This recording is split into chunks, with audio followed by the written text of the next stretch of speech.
స్టోరీలు రాయటం, నిర్మాణాత్మకమైనటువంటి విమర్శలు చేసేటటువంటి బాధ్యతాయుతమైనటువంటి విమర్శకులు ఉండేవాళ్ళు. ఇప్పుడు అదంతా పోయింది కదా, ఓ గందరగోళ పరిస్థితి. ఓ నిలువున మీడియానే అటో ఇటో చీలిపోయి ఉన్నది.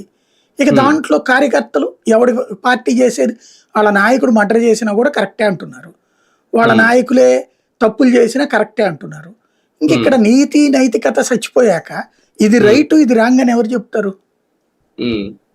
అంటే నారా లోకేష్ గారు సవాళ్లే విసిరారు ఆ వర్ష భూముల వ్యవహారంలో, నిరూపిస్తే నేను 99 రాజకీయంగా పేపర్ లో హెడ్డింగ్ రాసుకోవడానికి పనికొచ్చే పాయింట్స్ అంతే. దాన్ని వీళ్ళు కౌంటర్ చేసుకోవాల్సిన అవసరం ఏం చేస్తారు దాంట్లో? జీవో ఎవరు చూపెట్టాలి? జీవో ఎవరు చూపెట్టాలి? ఇప్పుడు టీసీఎస్ జీవో నువ్వే రిలీజ్ చేసావు, ఒకసారి ఎందుకు రిలీజ్ చేయలే అంటే భయపడ్డావు కదా ఆటోమేటిక్ గా. రెండోది, ఎంత ఇచ్చినా కూడా అక్కడైతే 10 కోట్లకి ఇవ్వాలి భూమి వాల్యూ. ఎందుకని? జగన్ ఇచ్చినప్పుడు నువ్వు ఆ మాట అన్నావు, 10 కోట్లు 25 కోట్లు విలువ చేసే భూమి, ఆయన పేరేంది స్వరూపానంద సరస్వతికి కొండ మీద ఇచ్చిన భూమి ఎకరం 10 కోట్లు 15 కోట్లు అని రాశారు, వీళ్ళే క్యాన్సిల్ చేశారు కదా.